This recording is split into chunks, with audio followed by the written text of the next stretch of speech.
여러분 안녕하세요. 수승유실랭입니다. 이번 영상은 강사익 수출랭 7화인데요. 이번에 모신 선생님은 대성마이맥 지구학 1타 이윤식 선생님입니다. 제가 이윤식 선생님과 촬영을 해야겠다고 생각한 이유가 작년 수능이 지구학이 정말 어려웠어요. 이제 다른 것보다도 이제 15번이나 20번 같은 킬러 문제가 정말 좀 어려웠고, 그것 때문에 학생들이 2024학년도에는 어떻게 지구학을 대비를 해서 이런 킬러를 맞출 수 있을까 고민을 많이 하실 텐데, 이런 강의에서나 컨텐츠에서나 이런 킬러를 맞추는데 최적화되신 분이라고 생각을 해서 저는 이렇게 선생님과 영상을 찍게 됐습니다. 자, 이제 선생님을 만나보겠습니다. 네, 안녕하세요. 대성마이맥에서 지구학을 강의하고 있는 이윤식입니다. 자, 만나 뵈서 반갑고요. 학생들이 지금 지구학을 이제 요즘 점점 난이도가 좀 높아지고 좀 어려워지고 있는 추세다 보니까 지구학을 공부를 열심히 나름대로 했지만 성적이 잘 나오지 않거나 그죠? 그 다음에 또 이번에 새롭게 또 지구학을 공부해야 될 어떤 고3 학생들, 이런 학생들을 위해서 앞으로 지구학 1을 어떤 방식으로 공부를 해야지 좋은 성적을 얻을 수 있을지, 이런 부분에 대해서 제가 많은 도움이 되는 시간이 됐으면 좋겠습니다. 자, 첫 번째 영상에서는요, 이렇게 요즘 너무 어려워진 지구학 1을 어떻게 공부해야 되는지 상반기, 중반기, 하반기로 나눠서 선생님과 지구학 공법에 대해서 알아보겠습니다. 선생님, 이제 첫 번째로 상반기 공법에 대해서 선생님과 좀 알아볼 건데요.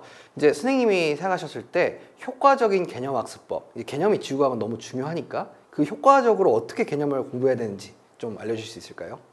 일단 이제 지구학이라고 하는 과탐 과목이 다른 과탐 과목에 비해서 전반적으로 좀 난이도가 조금은 낮은 것은 사실이에요.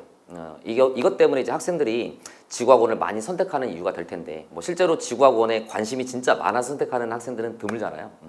근데 이제 여기서 좀 학생들이 오해를 좀 많이 하는 게 뭐냐면, 지구학에 대한 난이도가 다른 과탐보다 조금은 낮다라고 해서 배울 내용이 적은 것은 절대 아니에요.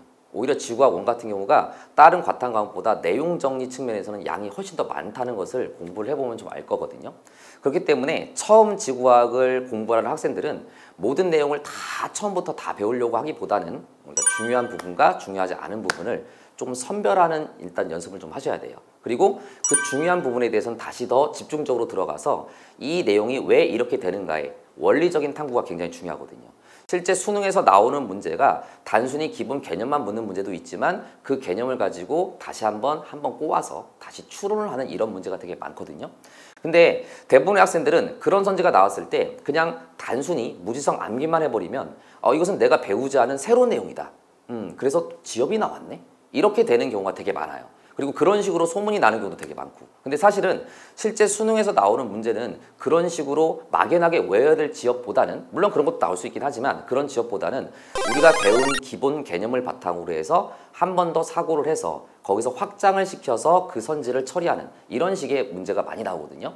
이런 것들을 제가 이제 학생들을 위해서 주로 많이 쓰는 용어가 바로 논리적 지엽이라는 용어를 쓰게 되는데, 사실 우리가 논리적 지엽이라는 건 사실 있지 않고 제가 이제 어떻게 만들어내는 내용이긴 한데, 지엽은 지엽이지 논리적 지엽이라는 건 없어요. 근데 학생들이 자꾸 원래는 기본적인 본질적인 개념을 가지고 확장시켜야 될 선지를 자꾸 처음 보는 내용이라고 생각하니까 학생들의 내가 그 눈높이를 좀 맞추기 위해서 이것을 논리적 지엽이라고 표현하게 되는 거죠. 그래서 여러분들이 지구학을 일단 개념을 배울 때부터 처음부터 개념을 원리적으로 공부를 하셔야지, 단순히 무지성 암기 위주로 공부를 하셔서는 나중에 고득점을 맞기가 되게 힘들다는 거죠. 그래서 이런 부분은 제가 말로 하는 것보다 수능에 나왔던 어떤 기출문제를 같이 한번 보면서 어떤 식으로 선지가 나오는지를 한번 확인해 보는 게 좋을 것 같아요. 자, 지금 제시된 자료는 2021학년도 수능 16번 문제입니다. 자, 이 문제는 여러분들의 선배들께서도 수능을 보고 나서 조금 많이 회자가 됐던 문제거든요. 이게 니은 선지가 좀 문제가 됐던 건데, 이 니은 선지에 대해서만 잠깐 말씀 좀 드리자면,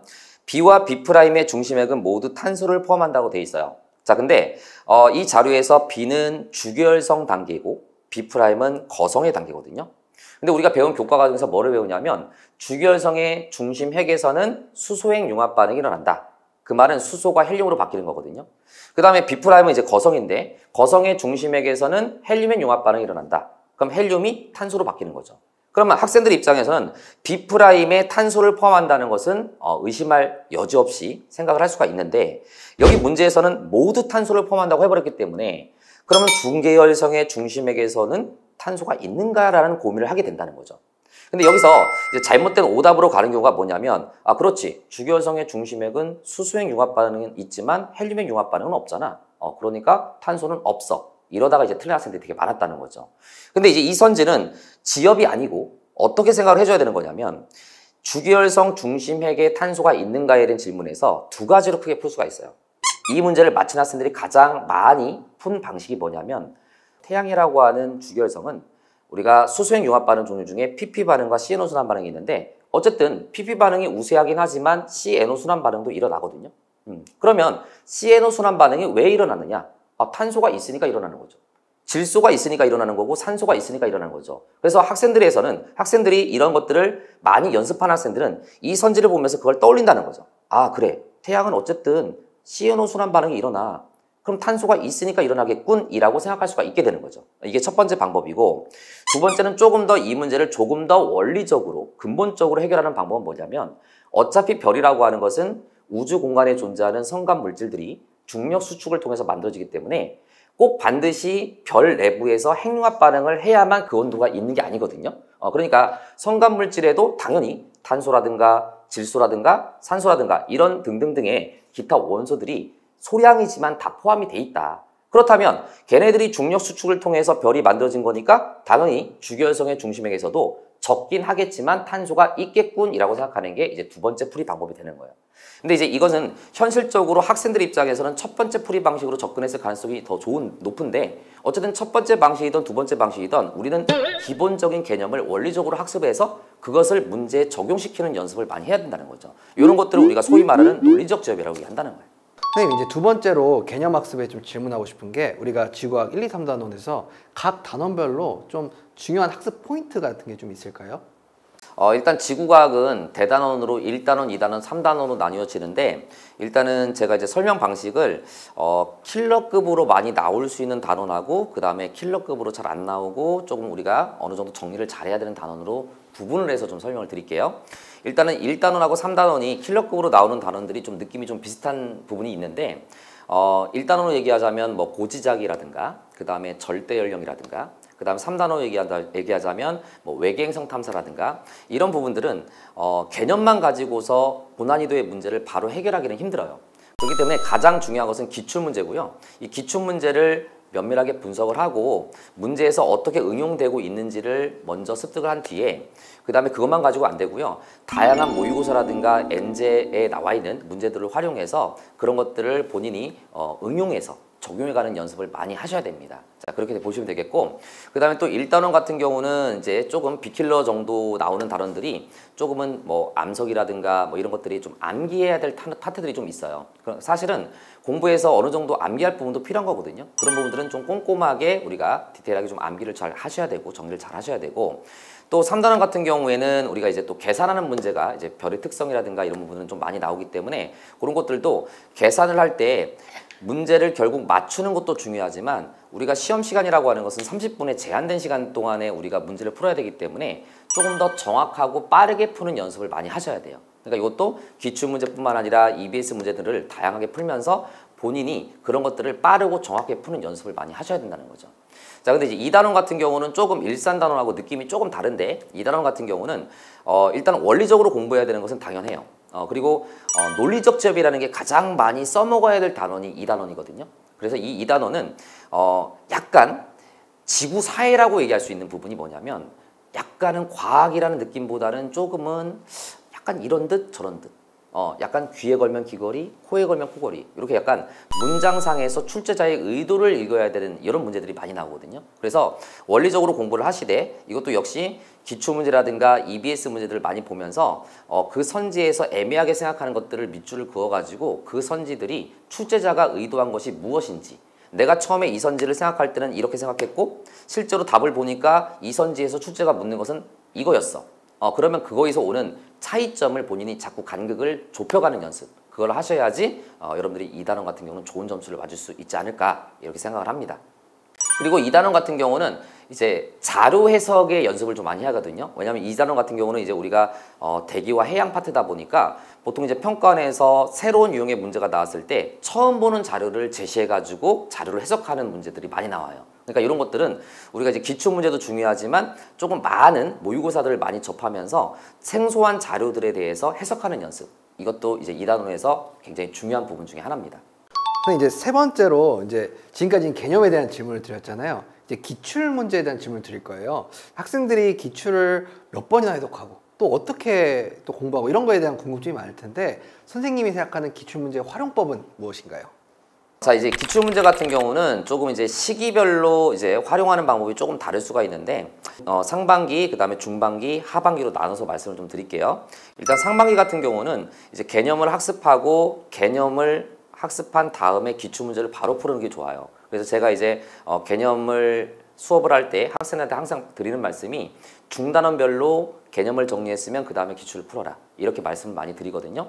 그래서 이 개념을 정리하고 기출을 풀 때 이때 활용하는 방법은 기출 문제에서 내가 배운 개념이 어떻게 적용되고 있는가, 그리고 내가 이 기출 문제를 풀어가면서 다시 한번 내 머릿속에 개념이 또 정리되는 경우가 되게 많거든요. 그래서 상반기 같은 경우는 너무 기출 문제에 대해서 부담을 갖지 말았으면 좋겠어요.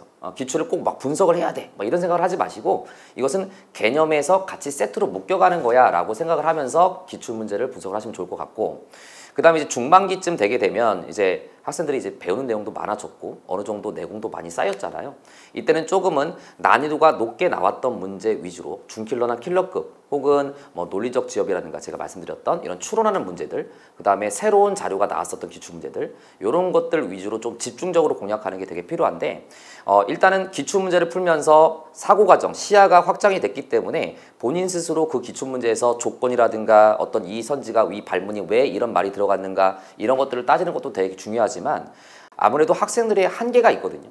그래서 우리가 이제 컨텐츠라는 게 있는 거고 여러 가지 내용들이 있는 거잖아요. 실제로 제가 이제 솔텍 같은 경우도 자작 문제들이라고 하는 것들을 많이 싫긴 하지만 그 자작 문제들을 가만히 들여다보면 사실은 기출 변형인 경우가 되게 많거든요. 그래서 그러한 문제들을 같이 접하면서 이 문제는 기출 문제에서 이 문제를 갖다가 이렇게 변형했구나 라는 것을 연결고리를 자꾸 찾는 연습을 해야 돼요. 그렇게 하다 보면은 내가 기출 문제를 분석하면서 이런 문제들이 이런 식으로 응용된다는 것을 자꾸 내 사고를 확장시킬 수 있는 연습이 되거든요. 그 다음에 하반기 같은 경우는 이제 꼭 드리고 싶은 말씀이 이제 사설이라든가 이런 모의고사들을 너무 많이 풀다 보면은 항상 이제 수능의 본질을 놓치는 경우가 있어요. 그래서 어느 순간 문제만 많이 풀던 학생들이 당황하는 경우가 뭐냐면 중요한 게 뭐였지? 약간 이렇게 이제 딜레마에 빠지는 경우가 되게 많거든요. 그래서 제가 꼭 말씀을 드리고 싶은 것은 수능 보기 전에 꼭 기출 문제를 다시 한번 쉽더라도 풀어보고 어떠한 주제들이 주로 기출에 나왔고 어떠한 것들이 중요하다, 이런 것들을 다시 한번 상기시키면서 수능장에 들어갈 수 있으면 좋을 것 같아요. 그리고 마지막으로 하반기에는 그해 이제 6월 평가원과 9월 평가에 나왔던 주요 주제들이 있잖아요. 요거는 난이도를 떠나서 거기 나왔던 주요 주제들은 수능에서 다시 한번 올해 수능에 나올 가능성이 높기 때문에 그 주요 주제에 해당되는 내용들을 다시 한번 정리하는 이런 용도로 기출을 분석하면 좋을 것 같습니다. 선생님, 이제 네 번째 질문인데요. 이제 지구과학 같은 경우에는 EBS가 다른 과탐에 비해서 훨씬 더 중요하잖아요. 그래서 EBS를 어떻게 좀 활용해야 되는지에 대해서 답변을 해주실 수 있을까요? 일단 지구과학에서는 EBS 학습이 굉장히 중요합니다. 그래서 일단 EBS를 우리가 활용하는 방법이라고 한다면 일단은 꼼꼼함이 되게 중요해요. 그래서 일단은 우리가 학생들이 문제만 풀고서 넘어가는 경우가 되게 많은데 문제를 푸는 것은 당연하고, 그 다음에 EBS에 나와 있는 문제들 중에서 기출 소재하고는 좀 거리가 멀고 좀 생소한 자료들이 있을 거예요. 이런 자료들을 조금은 우리가 유념해서 잘 봐둬야 됩니다. 그런 것들이 이제 연기가 되면서 이제 출제가 되는 경우가 상당히 많이 있거든요. 그 다음에 우리가 문제만 푸시면 안 되고요. 이 EBS를 활용하는 방법은 앞에 있는 내용 정리, 심지어는 내용 정리 옆에 날개란에 있는 어떤 가로넣기라든가 이런 부분들도 되게 꼼꼼하게 봐야 되고요. 그 다음에 어떤 경우는 문제에 대한 풀이가 나와 있죠, 그죠? 해설지가 나와 있는데 이 해설지를 보게 되면은 그 문제에서 선지에서 요구하지 않은 내용도 참고로 다시 나와 있는 내용들이 되게 많아요. 그래서 해설지도 꼼꼼히 보는 게 되게 중요합니다. 그래서 일단은 우리가 EBS에서 과거에 이렇게 날개란에 이렇게 구석에 이렇게 있었던 이런 내용들이 실제 지역으로 평가에서 출제가 된 이런 부분들을 내가 자료 보면서 잠깐 말씀을 좀 드릴게요. 자, 이 문제를 보시면 2021학년도 6월 평가원 9번 문제인데 여기서 기억 선지를 보게 되면 이 선지가 조금은 이제 지역적으로 그때 당시에 나왔던 선지거든요. 그래서 학생들이 많이 어려워했던 선지인데 그 선지가 같은 해 EBS 수능 특강을 보게 되면 EBS 수능 특강의 내용 정리, 날개의 1번으로 나왔던 요 내용에 대해서 지역을 물어보는 내용이었어요. 그래서 이렇게 EBS는 항상 문제만 푸시면 안 되고 내용 정리라든가 옆에 나와 있는 이런 가로 넣기라든가 이런 부분까지 꼼꼼하게 봐야 되는 이유가 되는 거죠. 이제 두 번째로 중반기 학습법에 대해 알아볼 건데요. 이제 중반기에는 아이들이 좀 고난도, 킬러 이런 것들에 대한 대비를 많이 하잖아요. 근데 이제 아이들의 가장 큰 화두가 작년 수능 20번 있죠. 이렇게 신유형. 이런 고난도 자료 해석을 요구하는 이런 신유형 문제는 어떻게 대비해야 되는지 선생님의 좀 답변이 궁금합니다. 작년에 나왔던 20번 킬러 같은 문제를 대비하기 위해서는 우리가 쉽게 얘기해서 많은 문제를, 고난이도 문제를 풀어보면서 피지컬을 높이는 방법밖에 없어요. 왜냐하면 작년 수능 20번 같은 문제는요, 기출문제를 꼼꼼하게 분석한다고 해서 그러한 능력이 해결이 되는 것은 아니거든요. 물론 정말 재능이 특출난 학생이 있다고 한다면 가능할지 모르겠지만 대부분의 학생들은 기출만 가지고 그 문제 선지를 다 맞춰주기는 좀 사실상 힘듭니다. 그래서 이런 경우는 우리가 다양한 엔제라든가 모의고사 문제들, 특히 난이도가 높은 문제들을 좀 많이 풀어보면서 거기에 해당되는 것들을 많이 응용을 해가면서 피지컬을 높이는 연습. 이건 무슨 말이냐면 학생들이 가끔 엔제라든가 모의고사를 풀면 나도 모르게 기대 심리가 있어요. 그 기대 심리는 뭐냐면 내가 이렇게 문제를 많이 풀었으니 킬러 문제가 이 중에 나오겠지라고 하는 기대 심리가 있는데, 사실은 수능에서 나오는 킬러 문제를 그러한 모의고사를 많이 풀었다고 해서 꼭 적중이 된다는 보장은 없거든요. 그럼 우리가 왜 그걸 공부해야 되지? 적중도 안 되는데? 적중보다 더 중요한 것은 내가 어떤 문제가 나오더라도 그 문제를 풀 수 있는 능력을 키우는 것이 우리가 수능을 대비하는 올바른 자세인 거예요. 그래서 그러한 능력을 키워서 수능에서 어려운 문제가 나왔을 때 그 문제를 대처할 수 있는 어떤 힘을 기르는 것이 이런 20번 문제를 대비할 수 있는 어떤 방법이 아닐까 이렇게 생각이 듭니다. 그리고 이거는 이제 작년 수능에 대한 얘기고, 재작년 수능 같은 경우는 이제 중킬러급의 문제들이 조금은 좀 강세였잖아요. 그래서 재작년 수능 같은 경우는 그런 중킬러급의 문제들이 많이 나왔는데, 중킬러급 문제는 조금은 기출 변형 문제 있죠. 그래서 우리가 기출을 가지고 모티브를 갖고서 변형한 이러한 유형들의 문제를 좀 많이 풀어보는 게 중킬러급의 문제는 좀 우리가 대비할 수 있는 방법이 될 수가 있을 것 같습니다. 선생님, 이제 지구과학 원에서 방금 이제 고난도 킬러를 또 중킬러도 언급하셨죠? 이런 거를 맞추는 거는 그렇게 선생님이 말씀해 주셨는데, 지구과학의 어떤 가장 아이들의 큰 두려움, 진짜 생지업, 선생님이 말씀하신 뭐 논리지업 지업 이런 게 아니고 이 생지업은 어떻게 맞춰야 되나요? 말씀하신 대로 우리가 이제 소위 말하는 이제 생지업, 이 생지업이라고 하는 것은 이제 오해를 만드는 게 앞서 말했던 사고를 가지고 추론해야 되는 논리적 지업이 아니라 정말 말 그대로 암기를 통해서 풀어야 되는 이런 지업들이 무서울 수가 있는데, 이런 부분에 대해서 너무 부담을 갖지 말고 일단은 가장 중요한 것은 EBS에 나오는, 그 당에 나오는 EBS에 나오는 지업들은 꼼꼼하게 공부하시고, 그 다음에 두 번째는 과거에 기출로 나왔던 선지들이 다시 한번 살짝 바뀌면서 이제 지역적인 선지로 나오는 경우가 있거든요. 이 두 가지를 적절하게 잘 공부를 하신다면은 어느 정도 지역에 대해서는 대비를 할 수가 있을 겁니다. 그래서 이 부분은 제가 자료를 보면서 예를 들어서 설명을 좀 드리도록 할게요. 지금 보고 계시는 자료는 앞서 한번 제가 보여드렸던 자료인데, 아까 말씀드린 대로 기억선지에 해당되는 부분이 이제 EBS의 날계란에 그에 있었던 내용이에요. 그러니까 이제 EBS를 꼼꼼히 공부를 하시는 게 일단 중요하고, 그 다음에 이 문제에서 한 번 더 살펴봐야 되는 건 뭐냐면, 여기서 디귿선지를 보게 되면 다의 Z는 은하의 중심에서 방출되는 별들의 흐름이다, 이런 선지가 나왔거든요. 근데 2022학년도 수능 문제에서 자 거기 니은 선지를 보시게 되면 Z에서는 별이 활발하게 탄생한다, 이렇게 나왔거든요. 그러니까 Z가 별들의 흐름이 아니야? 그러니까 Z에서 별이 활발하게 탄생하는 것도 아니야. 이렇게 약간은 비슷하게 뉘앙스가 풍기는 느낌으로 지업이 출제가 된다는 거죠.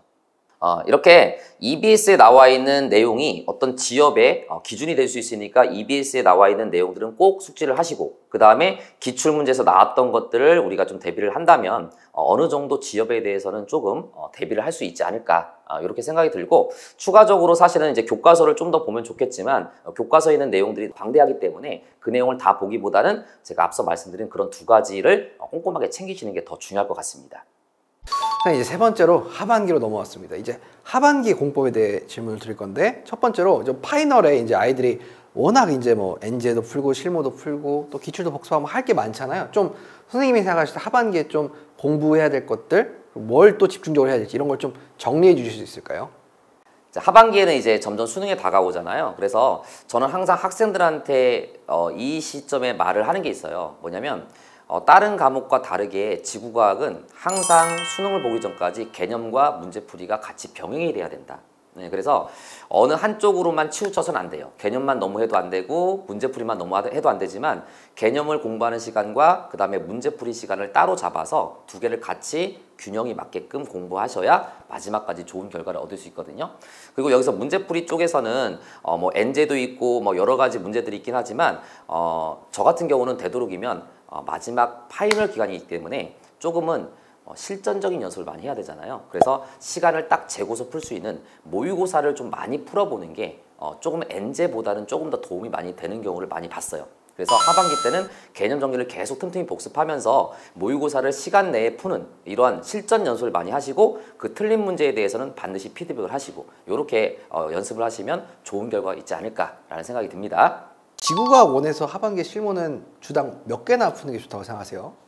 모의고사 같은 경우는 뭐 사실은 많이 풀면 많이 풀수록 좋죠. 다다익선인데 근데 현실적으로 우리가 지구학만 공부하는 건 아니잖아요. 그러니까 다른 과목도 공부해야 되고 이러다 보면 사실은 그렇게 매일 일일 일심으로 하기는 쉽지 않을 거예요. 그래서 최소한 주당 2에서 4회 정도의 모의고사를 푸는 것을 기본적으로 좀 추천을 드리고 싶습니다. 이제 실전 모의고사를 하반기에 많이 풀잖아요. 이제 그러면 많은 오답들이 나올 텐데 그 오답은 어떻게 처리하는 걸 추천을 하시나요? 일단 모의고사를 본 다음에 가장 먼저 해야 될 것은 내가 이 문제를 구체적으로 어떠한 이유 때문에 틀렸는지를 정확하게 거기다가 써보는 것도 되게 중요하다는 거죠. 정말 내가 이거를 몰라서 틀린 건지 아니면 정말 시간이 부족해서 뭐 틀린 건지 아니면 뭐 문제를 좀 잘못 읽어서 틀린 건지 이렇게 분석을 해서 내가 어떤 부분에 취약한지를 먼저 생각하는 게 가장 중요하고 그 다음에 이 모의고사 같은 경우는 이제 크게 두 가지로 나눌 수가 있는데 첫 번째는 이제 자료 해석형을 틀린 경우 그거 하고 두 번째는 아까 얘기했던 논리적 지역, 추론형의 문제를 틀린 경우 이런 경우는 어떻게 하면 되냐면 오답 노트를 되도록이면 만들어서 그 오답 노트에다가 문제를 오려 붙여가지고 거기서 내가 스스로 이 문제에서 사고 과정을 쭉 정리를 해보는 거예요. 예를 들어서 자료 해석 같은 경우는 처음에 접근할 때 요거부터 먼저 접근하고 그 다음에 요걸 판단한 다음에 이쪽으로 넘어가야겠어. 이렇게 이제 인과관계를 쭉 정리하는 게 굉장히 많이 도움이 되고 자 마찬가지로 논리적 지역도 마찬가지예요. 그 선지에서 최종적으로 나오는 결과를 이끌어내기 전까지 개점의 어떤 내용을 적어보고 그 다음에 얘를 요렇게 생각해서 요런 과정으로 이 결과가 도출된다. 이렇게 인과관계를 쭉 한번 정리해 보는 게 굉장히 도움이 많이 될 겁니다. 그냥 마지막으로 지엽적인, 생지엽적인 선지 때문에 틀린 이런 문제가 나왔을 때는 그런 문제 같은 경우는 이제 내가 이제 평상시 때 정리를 해놓은 노트라든가 아니면 내가 평상시 때 공부를 하던 개념서가 있다고 한다면 그 부분에 해당되는 그 내용을 찾아서 거기에 만약에 없다면 새로운 색깔펜 같은 경우로 다시 한번 거기다가 적어서 마지막으로 지엽을 정리하는 식으로 이렇게 하면 많은 도움이 될 것 같습니다.